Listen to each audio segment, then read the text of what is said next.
తర్వాత రాశి మకర రాశి. మకర రాశి వారికి ఏ విధంగా ఉండబోతుంది, మార్చి నెలలో వాళ్ళు తీసుకోవాల్సిన జాగ్రత్తలు ఏంటి, ఇవన్నీ కూడా గురుగారి మాటల ద్వారా విందాం. 2025 మార్చి నెల 10వ రాశి మకర రాశి. మకరస్యాన్ మృగో నక్రః. మకరానికి అమ్మవారు అధిపతి. ఈ మకర రాశికి ఏళ్ళనాటి శని జరిగింది. 5 సంవత్సరాలు, దాదాపు 7 సంవత్సరాల 5 మాసాలు వీళ్ళ బాధలు చెప్పలేం. మరి ఆ బాధలు మామూలు బాధలు కాదు. మరి ఏమంటారంటే మనిషికి రాకపోతే మానుకొస్తుంది బాధలు అంటారు. బాగా ముద్దుగా పెరిగినటువంటి చెట్టు కింద వేళ్ళు కనీసం 15 అడుగులు 20 అడుగులు లోపలికి పీల్చుకోబడిన వేళ్ళు దేశమంతా నీళ్లు పోయినా కూడా అది బతుకుతుంది.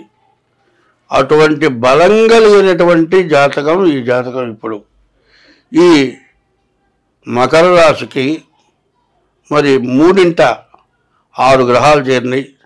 చాలా బాగుంది, చాలా మంచి యోగం. ఇటువంటి యోగం మళ్ళీ జీవితంలో రాదేమో అనుకుంటున్నాను. జన్మకు ఒక శివరాత్రి అన్నారు.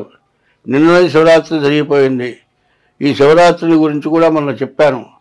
ఎవరికి చెప్పానో గుర్తులేదు కానీ శివరాత్రి ఎటువంటిదంటే జన్మకు ఒక శివరాత్రి. శివరాత్రి నేను ఉపవాసం ఉన్నానంటారు, లేదా ఉపవాసం అంటారు. ఉపవాసం, ఉప అంటే దగ్గరలో ఉంటాం, దగ్గరలో వాసం ఉండటం. ఉప దేవుడితో సమానంగా పక్కన ఉండటం ఉపవాసం. ఆయన దగ్గర ఉండి ఆయన సేవించుకోవటం ఉపవాసం. పచ్చి మంచులు నేను ఉమ్మి కూడా మింగమంటారు కర్ణాటక. మరి ఆ రోజు తల్లిదండ్రులం పెట్టమంటారు. విమర్శించడం కాదు, కొన్ని ఆచారాలు వాళ్ళ ఆచారాలు వాళ్ళవి. అట్లాగే మరి శివరాత్రి ఉపవాసం అనే దానికి అర్థం ఏంటంటే పొట్ట చూసుకోకూడదు. పొట్ట చూస్తున్నావా, దేవుడు చూస్తున్నావా, ఇంకెన్ని గంటలు పడుతుంది, ఎప్పుడు తిందాం, ఇది కాదు కావాల్సింది. మనం ఏం చేస్తామంటే ఏదైనా ఒక పని చేసేటప్పుడు ఈ పని మొదలుపెట్టి ఇది అయిపోయిన తర్వాత అన్నం తిందాం. పొద్దున్నే కూర్చుంటే 12 గంటలకు అవుతుంది అనుకుంటాం. 12 గంటలకు గాలే, సాయంత్రం 6 గంటలకు గాలే, కానీ 9 గంటలకైనా పూర్తి చేసి అన్నం తింటా. అన్నం తింటే మళ్ళీ నేను పని చేయలేదు. నేను అట్లా నిలబడి చేశాను. రాత్రి 1 గంట దాకా కూడా కాలే. పగలు లేదు, రాత్రి లేదు, తెల్లవారుజామున దాకా ఏమీ లేదు. అంతా అయిపోయిన తర్వాత చూస్తే లేస్తే పడిపోయే పరిస్థితిలో ఉంది.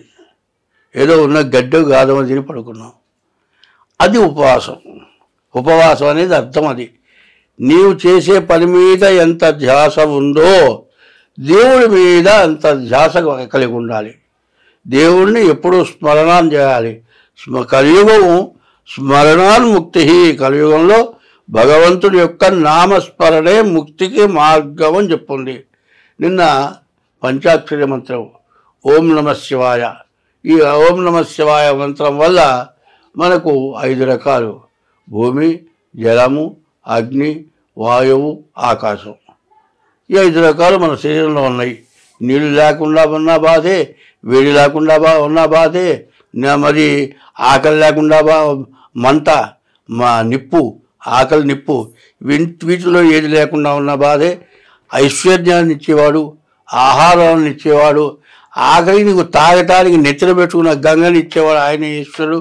కాబట్టి ఈశ్వరుణ్ణి ఆరాధించడం చాలా అవసరం.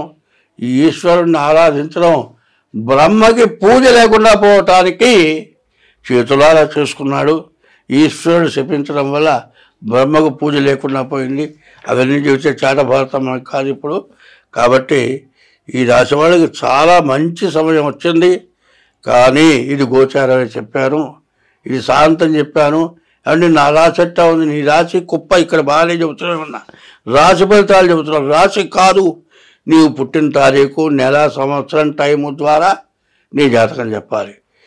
మరి గోచార రీత్యా బాగున్నప్పుడు గ్రహచారం, గోచారం అంటే 25 వంతులు, గ్రహచారం అంటే 75 వంతులు, అది కూడా చూపించుకుంటే మీకు అన్ని విధాలా బాగుంటుంది.